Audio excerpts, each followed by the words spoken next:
Love and Friendship by Jane Austen. To Madame la Comtesse de Feuillide, this novel is inscribed by her obliged humble servant the author. Deceived in friendship and betrayed in love. Letter the First, from Isabel to Laura. How often, in answer to my repeated entreaties that you would give my daughter a regular detail of the misfortunes and adventures of your life, have you said, "No, my friend, never will I comply with your request, till I may be no longer in danger of again experiencing such dreadful ones." Surely that time is now at hand. You are this day 55. If a woman may ever be said to be in safety from the determined perseverance of disagreeable lovers, and the cruel persecutions of obstinate fathers, surely it must be at such a time of life. Isabel. Letter Second, Laura to Isabel. Although I cannot agree with you in supposing that I shall never again be exposed to misfortunes as unmerited as those I have already experienced, yet to avoid the imputation of obstinacy or ill nature, I will gratify the curiosity of your daughter, and may the fortitude with which I have suffered the many afflictions of my past life prove to her a useful lesson for the support of those which may befall her in her own. Laura. Letter Third, Laura to Marianne. As the daughter of my most intimate friend, I think you entitled to that knowledge of my unhappy story which your mother has so often solicited me to give you. My father was a native of Ireland, and an inhabitant of Wales. My mother was the natural daughter of a Scotch peer by an Italian opera girl. I was born in Spain, and received my education at a convent in France. When I had reached my 18th year, I was recalled by my parents to my paternal roof in Wales. Our mansion was situated in one of the most romantic parts of the Vale of Usk. Though my charms are now considerably softened and somewhat impaired by the misfortunes I have undergone, I was once beautiful. But lovely as I was, the graces of my person were the least of my perfections. Of every accomplishment accustomary to my sex, I was mistress. When in the convent, my progress had always exceeded my instructions, my acquirements had been wonderful for my age, and I had shortly surpassed my masters. In my mind, every virtue that could adorn it was centred. It was the rendezvous of every good quality and of every noble sentiment. A sensibility too tremblingly alive to every affliction of my friends, my acquaintance, and particularly to every affliction of my own, was my only fault, if a fault it could be called. Alas, how altered now! Though indeed my own misfortunes do not make less impression on me than they ever did, yet now I never feel for those of another. My accomplishments too begin to fade. I can neither sing so well, nor dance so gracefully as I once did, and I have entirely forgotten the minuet de la cour. Adieu, Laura. Letter Fourth, Laura to Marianne. Our neighbourhood was small, for it consisted only of your mother.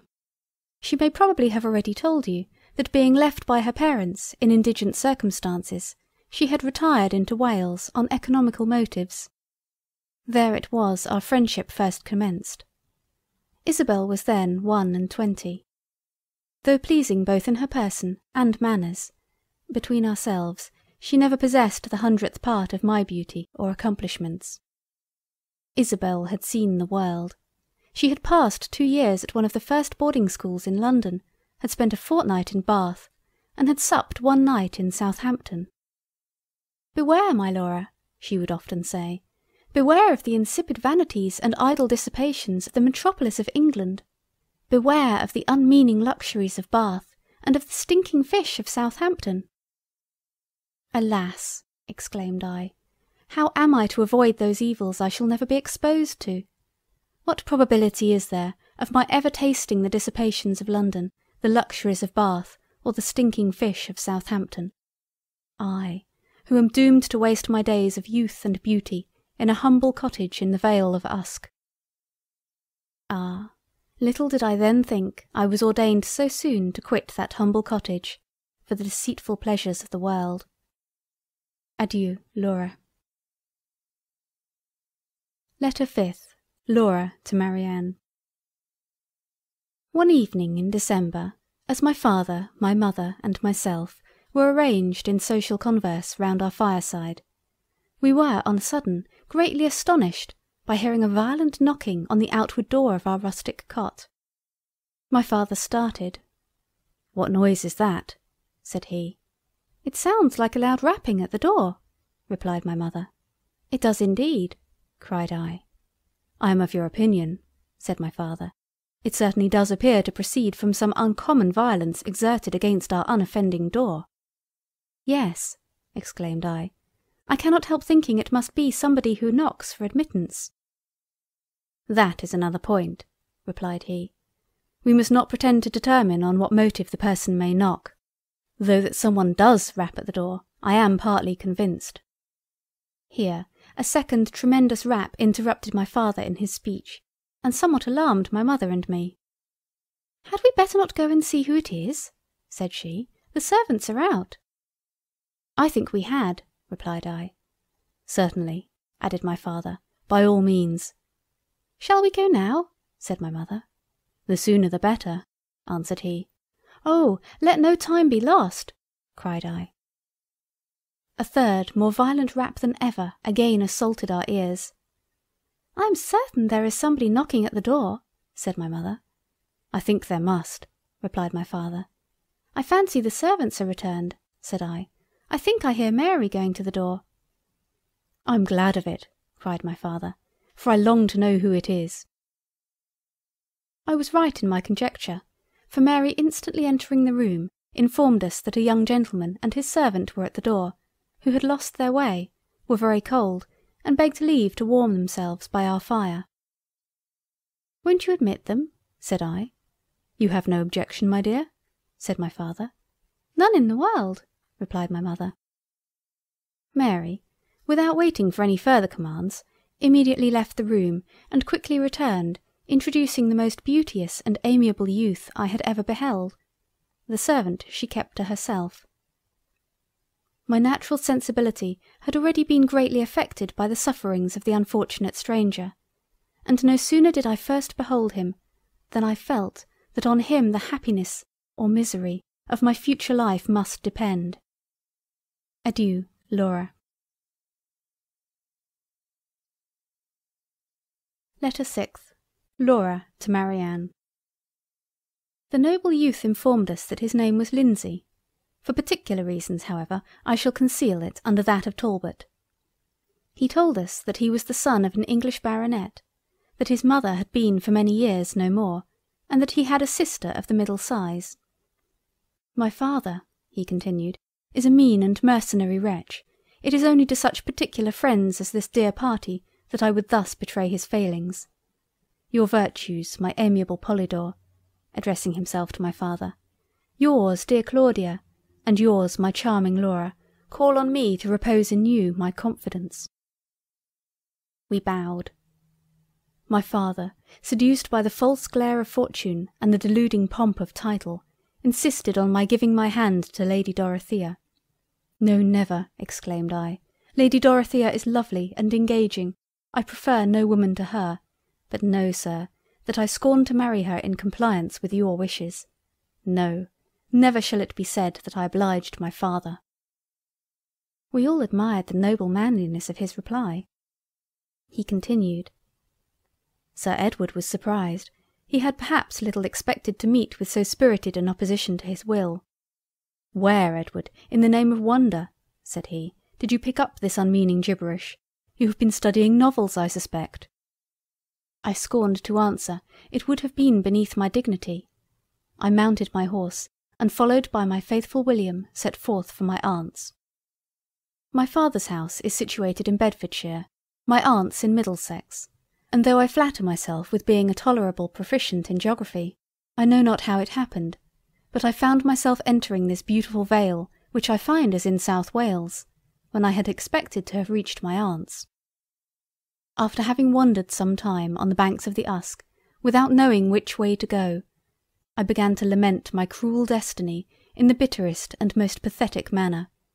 It was now perfectly dark, not a single star was there to direct my steps, and I know not what might have befallen me, had I not, at length, discerned through the solemn gloom that surrounded me a distant light, which, as I approached it, I discovered to be the cheerful blaze of your fire. Impelled by the combination of misfortunes under which I laboured, namely fear, cold, and hunger, I hesitated not to ask admittance, which at length I have gained. And now, my adorable Laura, continued he, taking my hand, when may I hope to receive that reward of all the painful sufferings I have undergone during the course of my attachment to you, to which I have ever aspired? Oh, when will you reward me with yourself? This instant, dear and amiable Edward, replied I. We were immediately united by my father, who, though he had never taken orders, had been bred to the church. Adieu, Laura. Letter 7th. Laura to Marianne. We remained but a few days after our marriage in the Vale of Usk. After taking an affecting farewell of my father, my mother, and my Isabel, I accompanied Edward to his aunt's in Middlesex. Philippa received us both with every expression of affectionate love. My arrival was indeed a most agreeable surprise to her, as she had not only been totally ignorant of my marriage with her nephew, but had never even had the slightest idea of there being such a person in the world. Augusta, the sister of Edward, was on a visit to her when we arrived. I found her exactly what her brother had described her to be, of the middle size. She received me with equal surprise, though not with equal cordiality, as Philippa. There was a disagreeable coldness and forbidding reserve in her reception of me, which was equally distressing and unexpected. None of that interesting sensibility or amiable sympathy in her manners and address to me, when we first met, which should have distinguished our introduction to each other. Her language was neither warm nor affectionate. Her expressions of regard were neither animated nor cordial. Her arms were not opened to receive me to her heart, though my own were extended to press her to mine. A short conversation between Augusta and her brother, which I accidentally overheard, increased my dislike to her, and convinced me that her heart was no more formed for the soft ties of love than for the endearing intercourse of friendship. But do you think that my father will ever be reconciled to this imprudent connection? Said Augusta. Augusta, replied the noble youth, I thought you had a better opinion of me than to imagine I would so abjectly degrade myself as to consider my father's concurrence in any of my affairs, either of consequence or concern to me. Tell me, Augusta, with sincerity, did you ever know me to consult his inclinations, or follow his advice in the least trifling particular, since the age of 15? Edward, replied she, you are surely too diffident in your own praise. Since you were 15 only? My dear brother, since you were 5 years old, I entirely acquit you of ever having willingly contributed to the satisfaction of your father.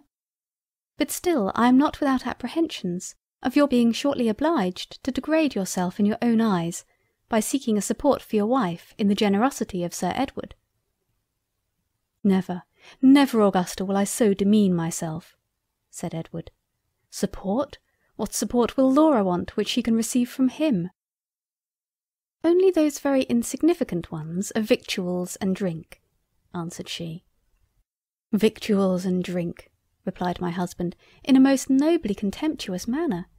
And dost thou then imagine that there is no other support for an exalted mind, such as is my Laura's, than the mean and indelicate employment of eating and drinking? None that I know of so efficacious, returned Augusta. And did you then never feel the pleasing pangs of love, Augusta? replied my Edward. Does it appear impossible to your vile and corrupted palate to exist on love?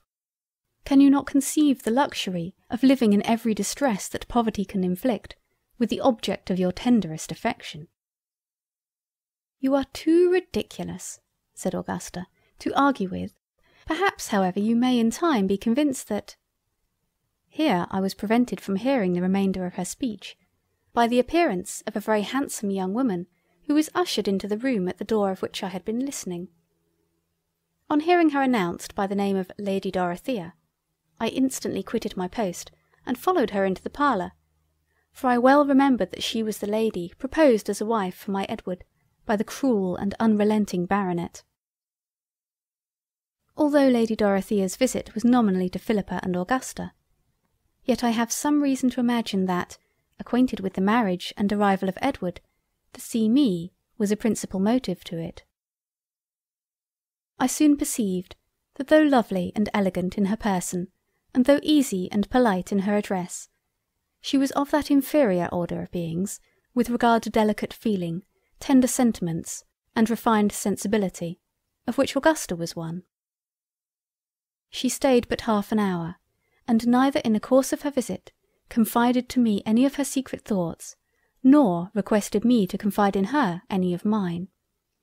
You will easily imagine, therefore, my dear Marianne, that I could not feel any ardent affection or very sincere attachment for Lady Dorothea. Adieu, Laura. Letter 8th. Laura to Marianne, in continuation.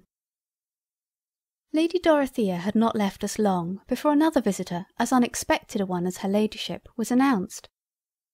It was Sir Edward, who, informed by Augusta of her brother's marriage, came doubtless to reproach him for having dared to unite himself to me without his knowledge.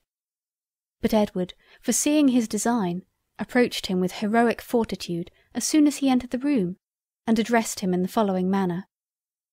Sir Edward, I know the motive of your journey here. You come with the base design of reproaching me for having entered into a dissoluble engagement with my Laura without your consent. But, sir, I glory in the act. It is my greatest boast that I have incurred the displeasure of my father. So saying, he took my hand, and whilst Sir Edward, Philippa, and Augusta were doubtless reflecting with admiration on his undaunted bravery, led me from the parlour to his father's carriage, which yet remained at the door, and in which we were instantly conveyed from the pursuit of Sir Edward. The postilions had at first received orders only to take the London road.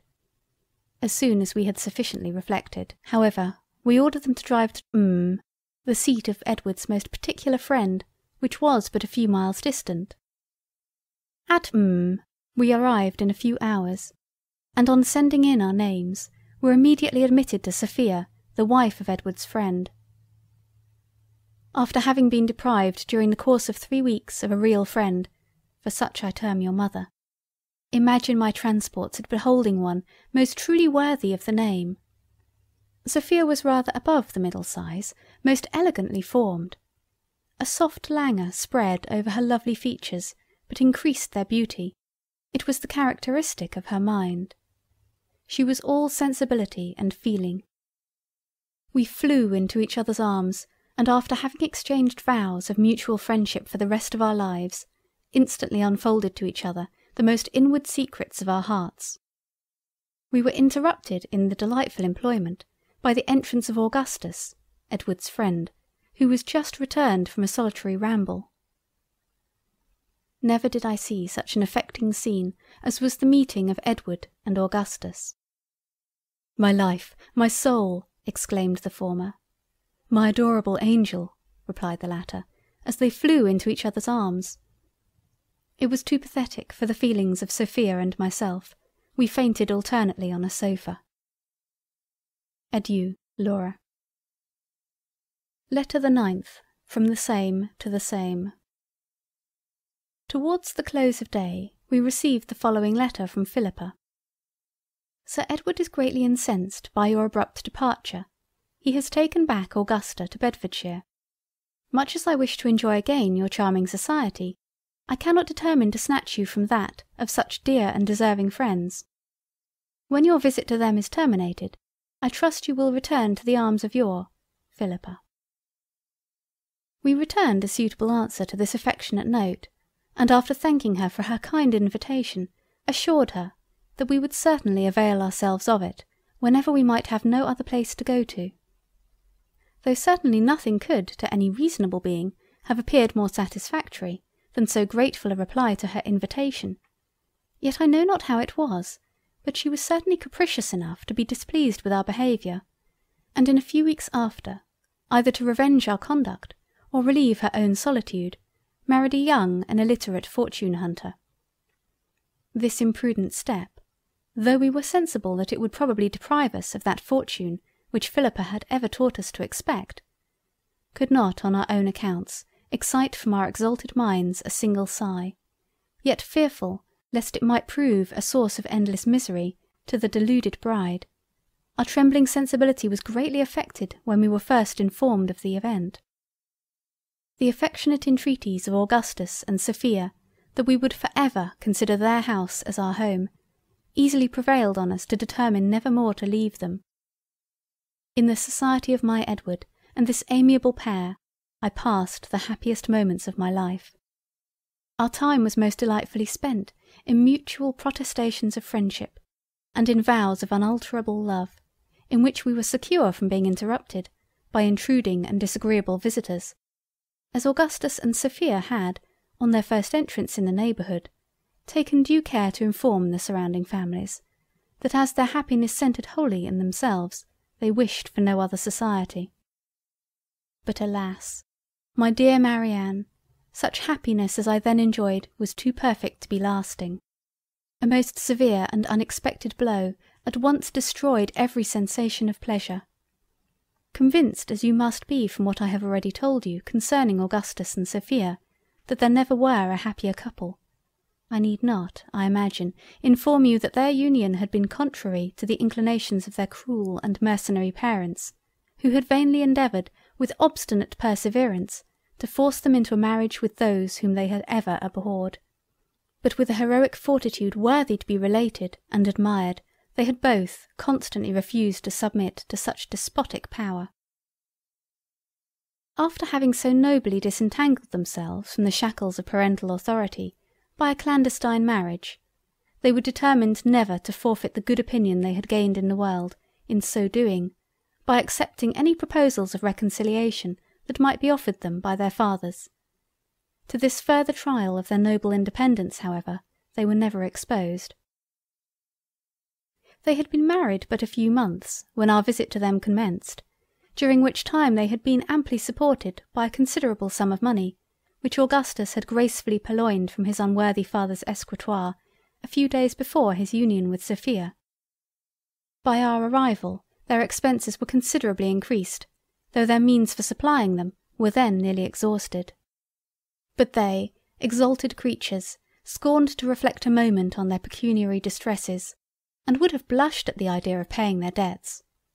Alas, what was their reward for such disinterested behaviour? The beautiful Augustus was arrested, and we were all undone. Such perfidious treachery in the merciless perpetrators of the deed will shock your gentle nature, dearest Marianne, as much as it then affected the delicate sensibility of Edward, Sophia, your Laura, and of Augustus himself. To complete such unparalleled barbarity, we were informed that an execution in the house would shortly take place. Ah, what could we do but what we did? We sighed and fainted on the sofa. Adieu, Laura. Letter 10th. Laura in continuation. When we were somewhat recovered from the overpowering effusions of our grief, Edward desired that we would consider what was the most prudent step to be taken in our unhappy situation, while he repaired to his imprisoned friend to lament over his misfortunes. We promised that we would, and he set forwards on his journey to town. During his absence we faithfully complied with his desire, and after the most mature deliberation, at length agreed that the best thing we could do was to leave the house, of which we every moment expected the officers of justice to take possession. We waited, therefore, with the greatest impatience for the return of Edward, in order to impart to him the result of our deliberations. But no Edward appeared. In vain did we count the tedious moments of his absence, in vain did we weep, in vain even did we sigh, no Edward returned. This was too cruel, too unexpected a blow to our gentle sensibility. We could not support it, we could only faint.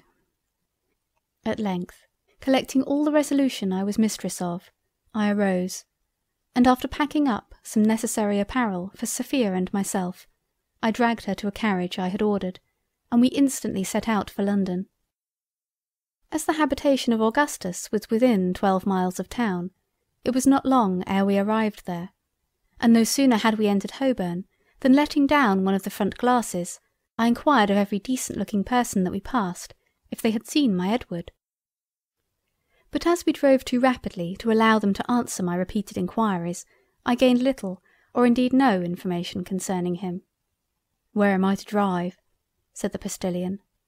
"To Newgate, gentle youth," replied I, "to see Augustus."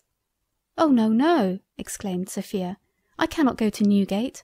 I shall not be able to support the sight of my Augustus in so cruel a confinement. My feelings are sufficiently shocked by the recital of his distress, but to behold it will overpower my sensibility." As I perfectly agreed with her in the justice of her sentiments, the postilion was instantly directed to return into the country. You may perhaps have been somewhat surprised, my dearest Marianne, that in the distress I then endured, destitute of any support, and unprovided with any habitation, I should never once have remembered my father and mother, or my paternal cottage in the Vale of Usk.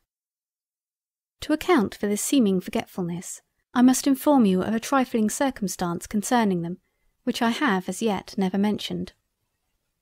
The death of my parents a few weeks after my departure is the circumstance I allude to. By their decease I became the lawful inheritress of their house and fortune.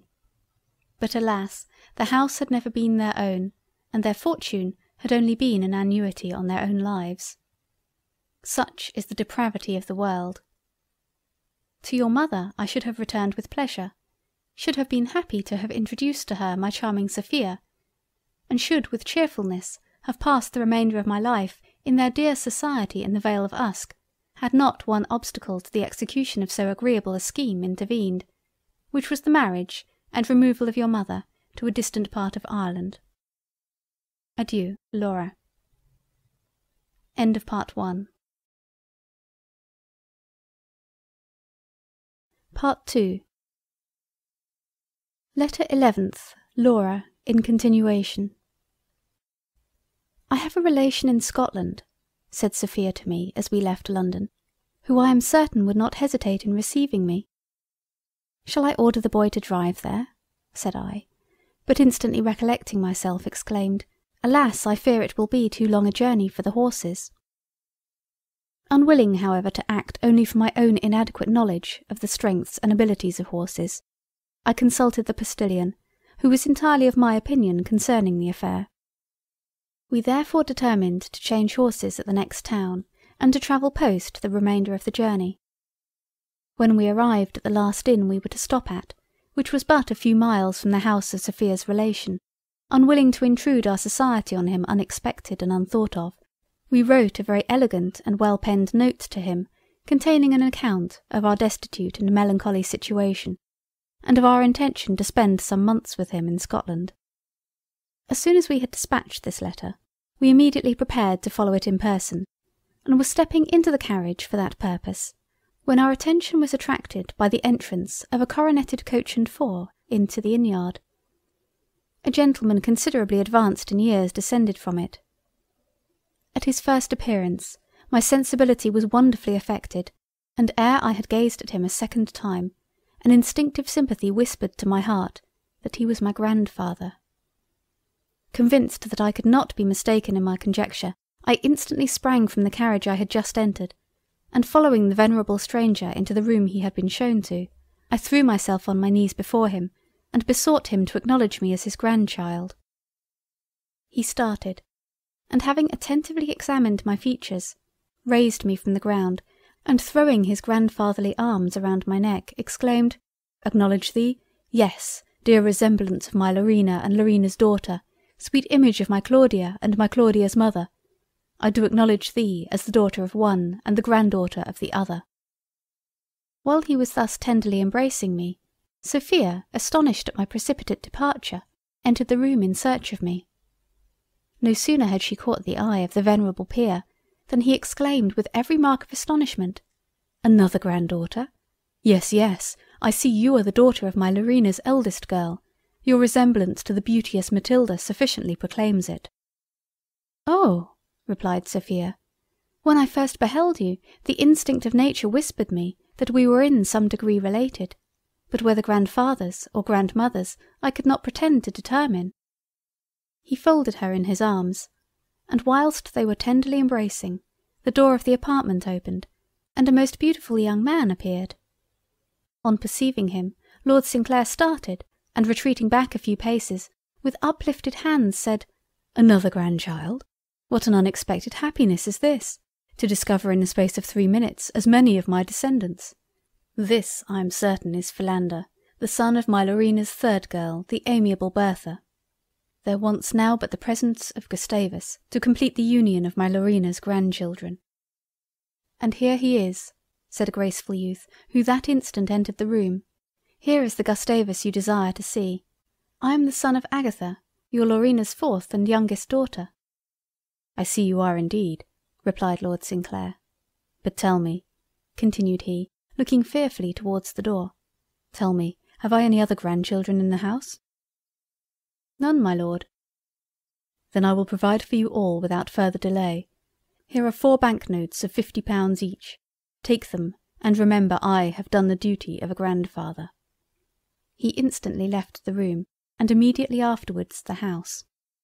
Adieu, Laura. Letter the 12th. Laura in continuation. You may imagine how greatly we were surprised by the sudden departure of Lord Sinclair. "Ignoble grandsire!" exclaimed Sophia.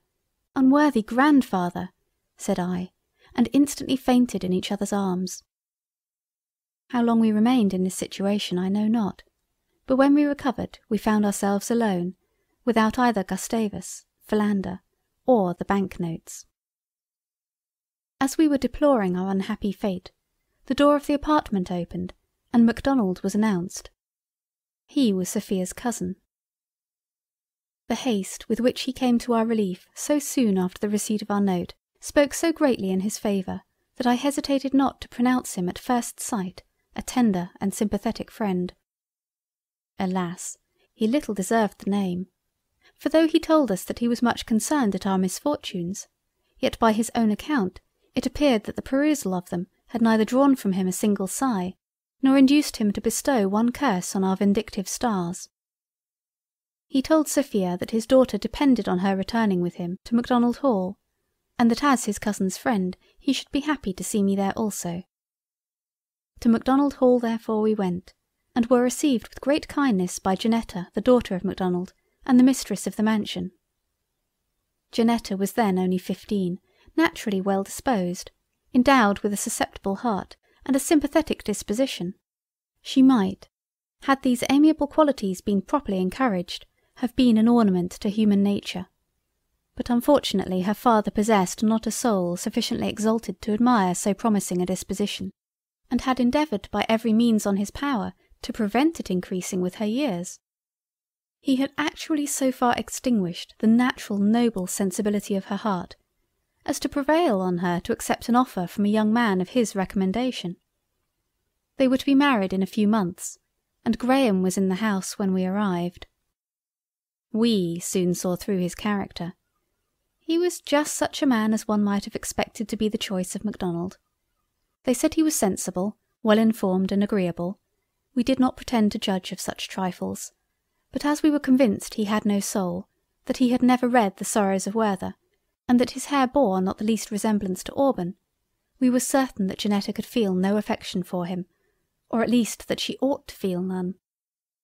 The very circumstance of his being her father's choice too was so much in his disfavour, that had he been deserving her in every other respect yet, that, of itself, ought to have been a sufficient reason in the eyes of Janetta for rejecting him.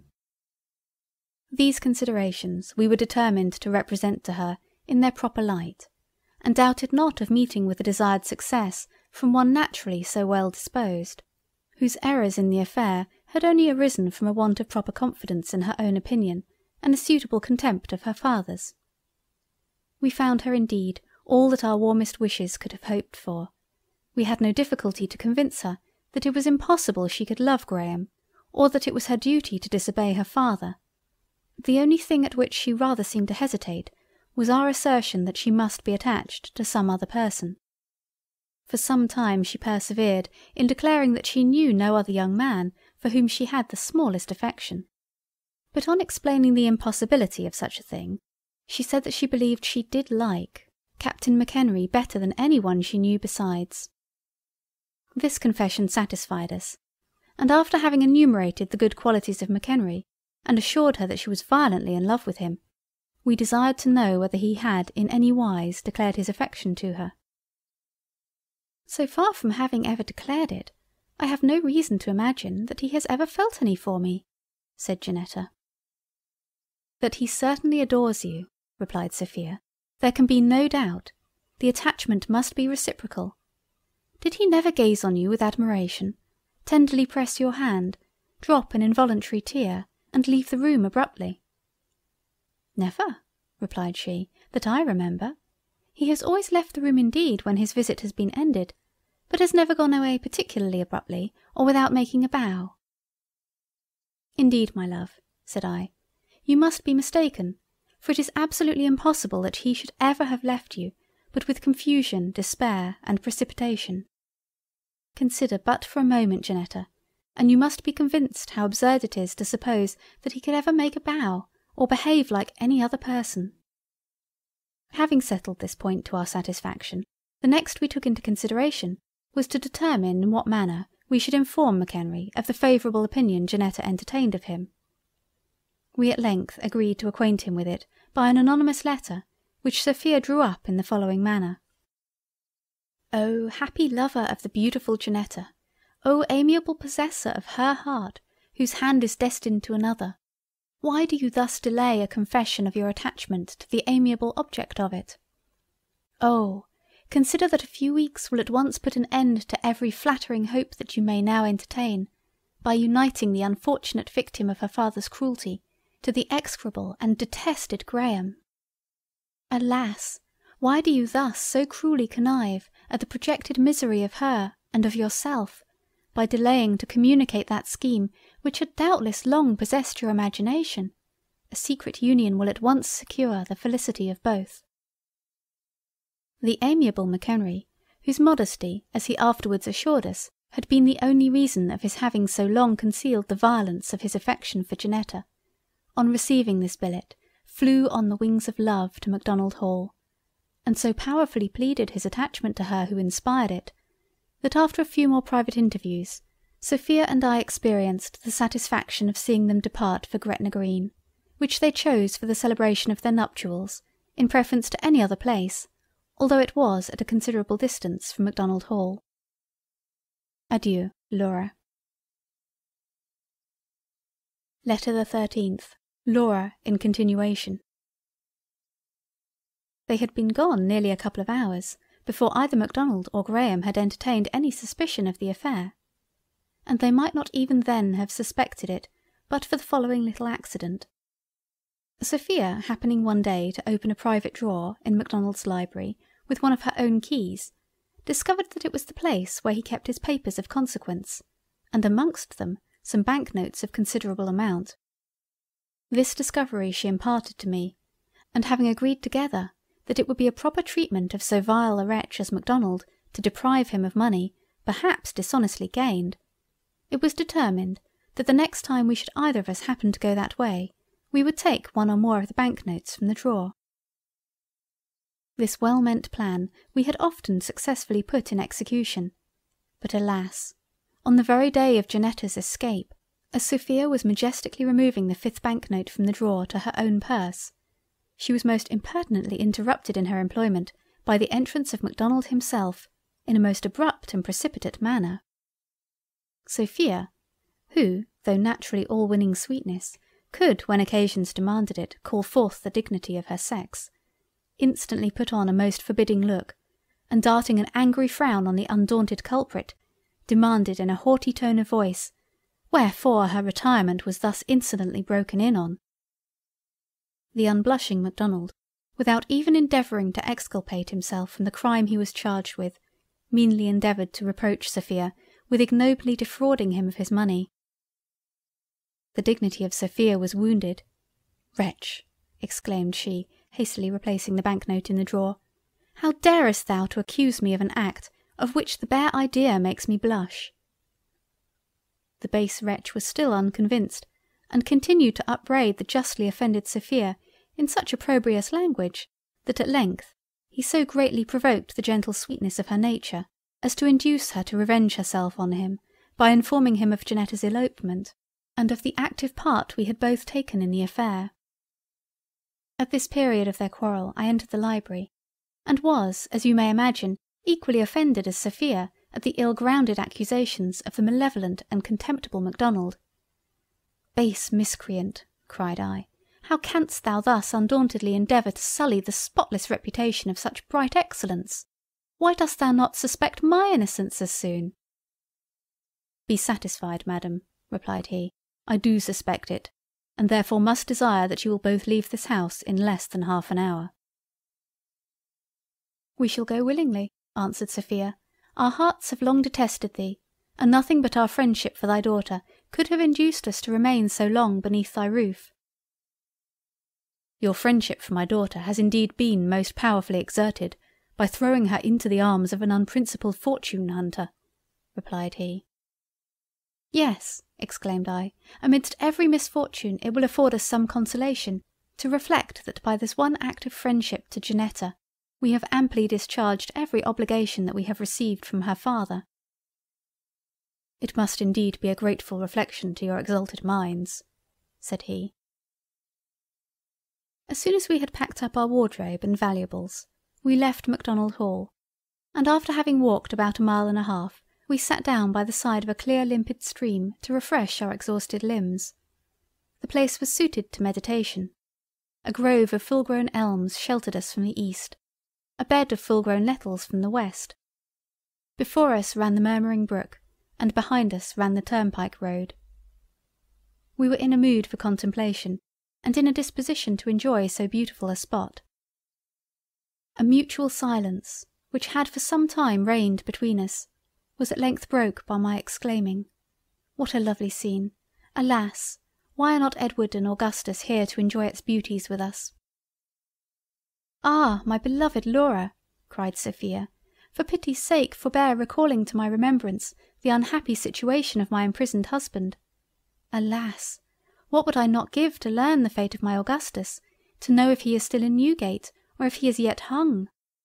But never shall I be able so far to conquer my tender sensibility as to inquire after him. Oh, do not, I beseech you, ever let me again hear you repeat his beloved name. It affects me too deeply. I cannot bear to hear him mentioned. It wounds my feelings." "Excuse me, my Sophia, for having thus unwillingly offended you," replied I, and then changing the conversation, desired her to admire the noble grandeur of the elms which sheltered us from the eastern zephyr.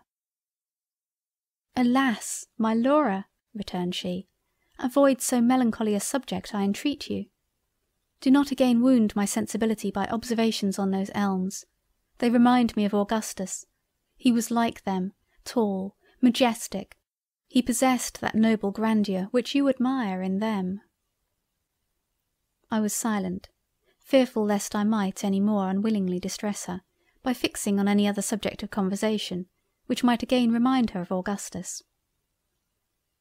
"Why do you not speak, my Laura?" said she after a short pause. "I cannot support this silence. You must not leave me to my own reflections. They ever recur to Augustus." "What a beautiful sky," said I. "How charmingly is the azure varied by those delicate streaks of white." "Oh, my Laura," replied she, hastily withdrawing her eyes from a momentary glance at the sky, "do not thus distress me by calling my attention to an object which so cruelly reminds me of my Augustus's blue satin waistcoat striped in white. In pity to your unhappy friend, avoid a subject so distressing." What could I do? The feelings of Sophia were at that time so exquisite, and the tenderness she felt for Augustus so poignant, that I had not power to start any other topic, justly fearing that it might in some unforeseen manner again awaken all her sensibility by directing her thoughts to her husband. Yet to be silent would be cruel. She had entreated me to talk. From this dilemma I was most fortunately relieved by an accident truly apropos. It was the lucky overturning of a gentleman's phaeton on the road which ran murmuring behind us. It was a most fortunate accident, as it diverted the attention of Sophia from the melancholy reflections which she had been before indulging. We instantly quitted our seats, and ran to the rescue of those who, but a few moments before, had been in so elevated a situation as a fashionably high phaeton, but who were now laid low and sprawling in the dust. What an ample subject for reflection on the uncertain enjoyments of this world would not that phaeton and the life of Cardinal Wolsey afford a thinking mind, said I to Sophia, as we were hastening to the field of action. She had not time to answer me, for every thought was now engaged by the horrid spectacle before us. Two gentlemen, most elegantly attired, but weltering in their blood, was what first struck our eyes. We approached. They were Edward and Augustus. Yes, dearest Marianne, they were our husbands. Sophia shrieked and fainted on the ground. I screamed and instantly ran mad. We remained thus, mutually deprived of our senses, some minutes, and on regaining them were deprived of them again. For an hour and a quarter did we continue in this unfortunate situation, Sophia fainting every moment, and I running mad as often. At length a groan from the hapless Edward, who alone retained any share of life, restored us to ourselves. Had we indeed before imagined that either of them lived, we should have been more sparing of our grief, but as we had supposed when we first beheld them that they were no more, we knew that nothing could remain to be done but what we were about. No sooner did we therefore hear my Edward's groan, than postponing our lamentations for the present, we hastily ran to the dear youth, and kneeling on each side of him, implored him not to die. Laura, said he, fixing his now languid eyes on me, I fear I have been overturned. I was overjoyed to find him yet sensible. Oh, tell me, Edward, said I, tell me, I beseech you, before you die, what has befallen you since that unhappy day in which Augustus was arrested and we were separated. I will, said he, and instantly fetching a deep sigh, expired. Sophia immediately sank again into a swoon. My grief was more audible. My voice faltered, my eyes assumed a vacant stare, my face became as pale as death, and my senses were considerably impaired. Talk not to me of phaetons, said I, raving in a frantic, incoherent manner. Give me a violin, I'll play to him and soothe him in his melancholy hours. Beware, ye gentle nymphs, of Cupid's thunderbolts. Avoid the piercing shafts of Jupiter.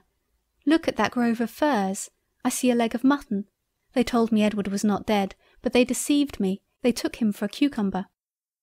Thus I continued, wildly exclaiming on my Edward's death.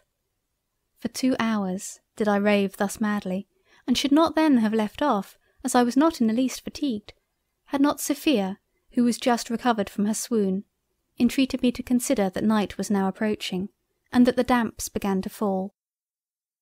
And whither shall we go, said I, to shelter us from either? To that white cottage, replied she, pointing to a neat building which rose up amidst the grove of elms, and which I had not before observed. I agreed, and we instantly walked to it. We knocked at the door. It was opened by an old woman. On being requested to afford us a night's lodging, she informed us that her house was but small, that she had only 2 bedrooms, but that, however, we should be welcome to one of them. We were satisfied, and followed the good woman into the house, where we were greatly cheered by the sight of a comfortable fire. She was a widow, and had only one daughter, who was then just 17. One of the best of ages, but alas, she was very plain, and her name was Bridget. Nothing therefore could be expected from her. She could not be supposed to possess either exalted ideas, delicate feelings, or refined sensibilities. She was nothing more than a mere good-tempered, civil and obliging young woman. As such we could scarcely dislike her. She was only an object of contempt. Adieu, Laura. End of Part 2. Part 3. Letter the 14th. Laura, in continuation. Arm yourself, my amiable young friend, with all the philosophy you are mistress of. Summon up all the fortitude you possess. For alas, in the perusal of the following pages, your sensibility will be most severely tried. Ah, what were the misfortunes I had before experienced, and which I have already related to you, to the one I am now going to inform you of. The death of my father, and my mother, and my husband, though almost more than my gentle nature could support, were trifles in comparison to the misfortune I am now proceeding to relate. The morning after our arrival at the cottage, Sophia complained of a violent pain in her delicate limbs, accompanied with a disagreeable headache.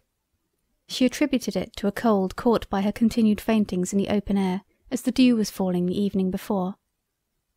This I feared was but too probably the case, since how could it otherwise be accounted for that I should have escaped the same indisposition, but by supposing that the bodily exertions I had undergone, in my repeated fits of frenzy, had so effectively circulated and warmed my blood, as to make me proof against the chilling damps of night. Whereas Sophia, lying totally inactive on the ground, must have been exposed to all their severity. I was most seriously alarmed by her illness, which, trifling as it may appear to you, a certain instinctive sensibility whispered me, would in the end be fatal to her. Alas, my fears were but too fully justified.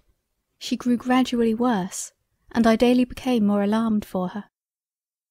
At length she was obliged to confine herself solely to the bed allotted us by our worthy landlady. Her disorder turned to a galloping consumption, and in a few days carried her off. Amidst all my lamentations for her, and violent you may suppose they were, I yet received some consolation in the reflection of my having paid every attention to her that could be offered in her illness. I had wept over her every day, had bathed her sweet face with my tears, and had pressed her fair hands continually in mine. My beloved Laura, said she, a few hours before she died, take warning from my unhappy end, and avoid the imprudent conduct which had occasioned it. Beware of fainting fits. Though at the time they may be refreshing and agreeable, yet believe me, they will in the end, if too often repeated, and at improper seasons, prove destructive to your constitution. My fate will teach you this. I die a martyr to my grief for the loss of Augustus. One fatal swoon has cost me my life. Beware of swoons, dear Laura. A frenzy fit is not 1/4 so pernicious. It is an exercise to the body, and if not too violent, is, I dare say, conducive to health in its consequences. Run mad as often as you choose, but do not faint. These were the last words she ever addressed to me. It was her dying advice to her afflicted Laura, who has ever most faithfully adhered to it. After having attended my lamented friend to her early grave, I immediately, though late at night, left the detested village in which she died, and near which had expired my husband and Augustus. I had not walked many yards from it before I was overtaken by a stage-coach, in which I instantly took a place, determined to proceed in it to Edinburgh, where I hoped to find some kind, some pitying friend, who would receive and comfort me in my afflictions. It was so dark when I entered the coach, that I could not distinguish the number of my fellow travellers. I could only perceive that they were many. Regardless, however, of anything concerning them, I gave myself up to my own sad reflections. A general silence prevailed, a silence which was by nothing interrupted, but by the loud and repeated snores of one of the party. What an illiterate villain must that man be, thought I to myself. What a total want of delicate refinement must he have who can thus shock our senses by such a brutal noise. He must, I am certain, be capable of every bad action. There is no crime too black for such a character. Thus reasoned I within myself, and doubtless such were the reflections of my fellow travellers. At length, returning day enabled me to behold the unprincipled scoundrel who had so violently disturbed my feelings. It was Sir Edward, the father of my deceased husband.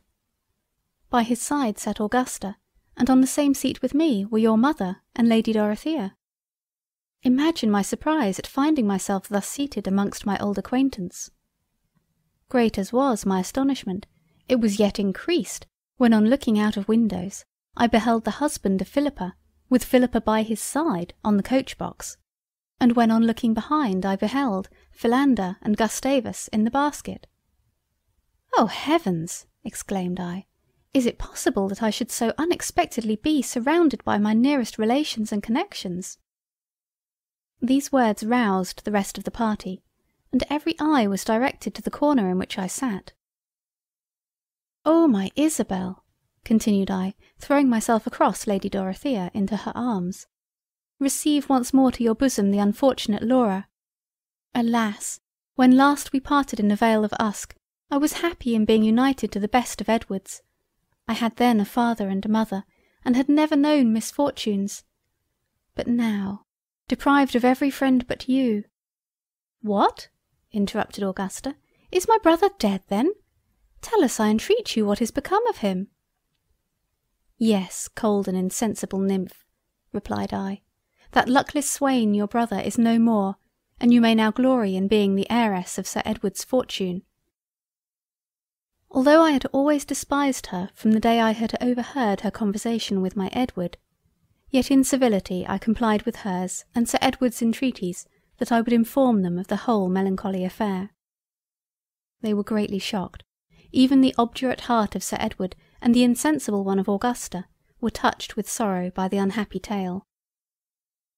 At the request of your mother, I related to them every other misfortune which had befallen me since we parted, of the imprisonment of Augustus and the absence of Edward, of our arrival in Scotland, of our unexpected meeting with our grandfather and our cousins, of our visit to Macdonald Hall, of the singular service we there performed towards Janetta, of her father's ingratitude for it, of his inhuman behaviour, unaccountable suspicions, and barbarous treatment of us in obliging us to leave the house, of our lamentations on the loss of Edward and Augustus, and finally of the melancholy death of my beloved companion. Pity and surprise were strongly depictured in your mother's countenance during the whole of my narration, but I am sorry to say that to the eternal reproach of her sensibility the latter infinitely predominated. Nay, faultless as my conduct had certainly been during the whole course of my late misfortunes and adventures, she pretended to find fault with my behaviour in many of the situations in which I had been placed. As I was sensible myself that I had always behaved in a manner which reflected honour on my feelings and refinement, I paid little attention to what she said, and desired her to satisfy my curiosity by informing me how she came there, instead of wounding my spotless reputation with unjustifiable reproaches. As soon as she had complied with my wishes in this particular, and had given me an accurate detail of everything that had befallen her since our separation, the particulars of which, if you are not already acquainted with, your mother will give you, I applied to Augusta for the same information respecting herself, Sir Edward, and Lady Dorothea. She told me that, having a considerable taste for the beauties of nature, her curiosity to behold the wonderful scenes it exhibited in that part of the world had been so much raised by Gilpin's tour to the Highlands, that she had prevailed on her father to undertake a tour to Scotland, and had persuaded Lady Dorothea to accompany them, that they had arrived at Edinburgh a few days before, and from thence had made daily excursions into the country around in the stage-coach they were then in, from one of which excursions they were at that time returning. My next inquiries were concerning Philippa and her husband, the latter of whom I learned, having spent all her fortune, had recourse, for subsistence, to the talent in which he had always most excelled, namely driving, and that, having sold everything which belonged to them except their coach, had converted it into a stage, and in order to be removed from any of his former acquaintance, had driven it to Edinburgh, from whence he went to Stirling every other day.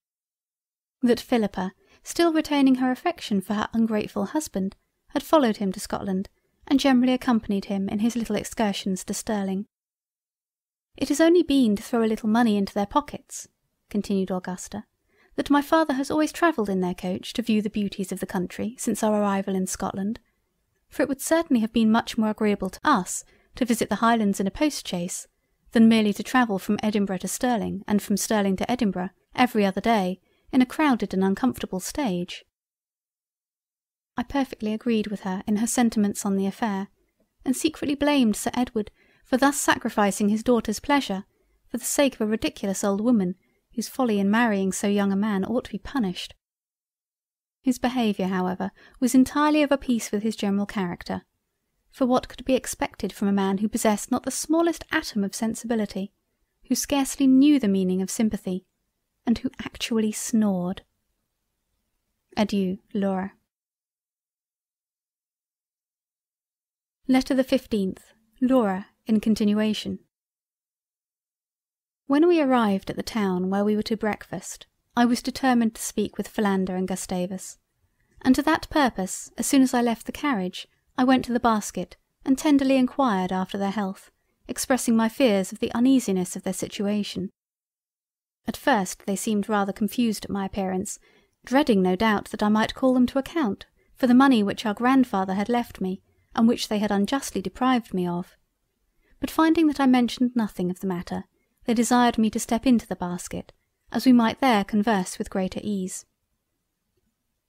Accordingly I entered, and whilst the rest of the party were devouring green tea and buttered toast, we feasted ourselves in a more refined and sentimental manner by a confidential conversation.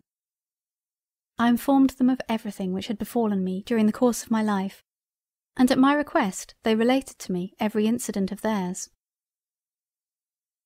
We are the sons, as you already know, of the two youngest daughters which Lord Sinclair had by Larina, an Italian opera girl. Our mothers could neither of them exactly ascertain who were our father, though it is generally believed that Philander is the son of one Philip Jones, a bricklayer, and that my father was one Gregory Staves, a staymaker of Edinburgh. This is, however, of little consequence, for as our mothers were certainly never married to either of them, it reflects no dishonour on our blood, which is of a most ancient and unpolluted kind. Bertha, the mother of Philander, and Agatha, my own mother, always lived together. They were neither of them very rich. Their united fortunes had originally amounted to £9,000, but as they had always lived on the principle of it, when we were 15 it was diminished to 900. This 900 they always kept in a drawer in one of the tables, which stood in our common sitting parlour, for the convenience of having it always at hand. Whether it was from this circumstance of it being easily taken, or from a wish of being independent, or from an excess of sensibility, for which we were always remarkable, I cannot now determine, but certain it is that when we had reached our 15th year we took the £900 and ran away. Having obtained this prize, we were determined to manage it with economy and not to spend it with either folly or extravagance. To this purpose we therefore divided it into 9 parcels, one of which we devoted to victuals, the second to drink, the third to housekeeping, the 4th to carriages, the 5th to horses, the 6th to servants, the 7th to amusements, the 8th to clothes, and the 9th to silver buckles. Having thus arranged our expenses for 2 months, for we expected to make the £900 last as long, we hastened to London, and had the good luck to spend it in 7 weeks and a day, which was 6 days sooner than we had intended. As soon as we had thus happily disencumbered ourselves from the weight of so much money, we began to think of returning to our mothers, but accidentally hearing that they were both starved to death, we gave over the design, and determined to engage ourselves to some strolling company of players, as we had always had a turn for the stage. Accordingly, we offered our services to one, and were accepted. Our company was indeed rather small, as it consisted only of the manager, his wife, and ourselves, but there were fewer to pay, and the only inconvenience attending it was the scarcity of plays, which for want of people to fill the characters we could perform. We did not mind trifles, however. One of our most admired performances was Macbeth, in which we were truly great. The manager always played Banquo himself, his wife my Lady Macbeth, I did the 3 witches, and Philander acted all the rest. To say the truth, this tragedy was not only the best, but the only play that we ever performed, and after having acted it all over England and Wales, we came to Scotland to exhibit it over the remainder of Great Britain. We happened to be quartered in that very town where you came and met your grandfather. We were in the inn-yard when his carriage entered, and perceiving by the arms to whom it belonged, and knowing that Lord Sinclair was our grandfather, we agreed to endeavour to get something from him by discovering the relationship. You know how well it succeeded. Having obtained the £200, we instantly left the town, leaving our manager and his wife to act Macbeth by themselves, and took the road to Stirling, where we spent our little fortune with great eclat. We are now returning to Edinburgh in order to get some preferment in the acting way, and such, my dear cousin, is our history. I thanked the amiable youth for his entertaining narration, and after expressing my wishes for their welfare and happiness, left them in their little habitation, and returned to my other friends, who impatiently expected me. My adventures are now drawing to a close, my dearest Marianne, at least for the present. When we arrived at Edinburgh, Sir Edward told me that, as the widow of his son, he desired I would accept from his hands of 400 a year. I graciously promised that I would, but could not help observing that the unsympathetic baronet offered it more on account of my being the widow of Edward, than in being the refined and amiable Laura. I took up my residence in a romantic village in the Highlands of Scotland, where I have ever since continued, and where I can, uninterrupted by unmeaning visits, indulge in a melancholy solitude, my unceasing lamentations for the death of my father, my mother, my husband, and my friend. Augusta has been for several years united to Graham, the man of all others most suited to her. She became acquainted with him during her stay in Scotland. Sir Edward, in hopes of gaining an heir to his title and estate, at the same time married Lady Dorothea. His wishes have been answered. Philander and Gustavus, after having raised their reputation by their performances in the theatrical line at Edinburgh, removed to Covent Garden, where they still exhibit under the assumed names of Luvis and Quick. Philippa has long paid the debt of nature. Her husband, however, still continues to drive the stagecoach from Edinburgh to Stirling. Adieu, my dearest Marianne. Laura. Finis. June 13th, 1790. End of Part 3 and end of Love and Friendship by Jane Austen.